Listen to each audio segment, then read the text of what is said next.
अंकन 3 रो प्रश्न रही वृत्तर बहिस्थ बिंदु वृत्त प्रति स्पर्शक अंकन।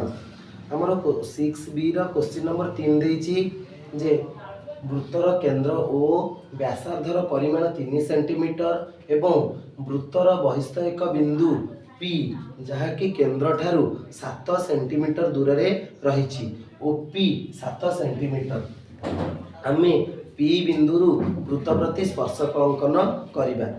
प्रथमे जेहेतु व्यासार्ध देइछि आमे सरल रेखा अंकन करबा आवश्यक नहीं, डायरेक्ट 3 सेमी परिमित चाप नहीं एक वृत्त अंकन करिबा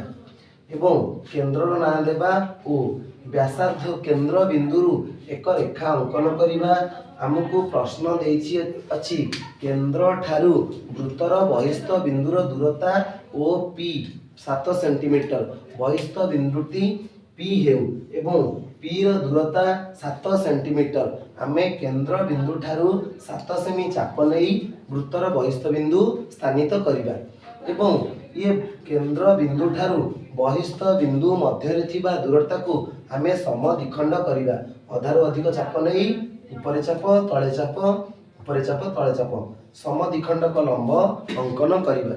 ये जो बिंदु पाइबा एको केंद्र ठारू यार दूरता मापी आमे अन्य एक वृत्त अंकन करिबा एवं ये वृत्तटी प्रथम वृत्त को जो दुईटी बिंदु रे छेद कला मनकर प्रथम बिंदुटी A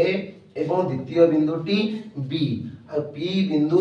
आमे एक सरल रेखा A बिंदु दे अंकन करिबा एवं B बिंदु दे अन्य एक सरल रेखा अंकन करिबा। जहाँकि आमको प्रश्न अच्छी जे वृत्तर स्पर्शक अंकन करी बहिस्थ बिंदु ये स्पर्शक द्वयर दैर्घ्य मापिक देख जे आमर थ्योरम देइछि वृत्तर बहिस्थ बिंदु वृत्त प्रति सर्वनिम्न दुईटी स्पर्शक खंड अंकित होई परिबो एवं PA एवं PB परस्पर सर्वसम हेबे बा सम दैर्घ्य विशिष्ट हेबे एवं आमको प्रश्न रे देखिमा को पड़िबो केंद्र बिंदु ठारू दूरतार परिमाण दत्त अछि बा वृत्त ठारू दूरतार परिमाण दत्त अछि।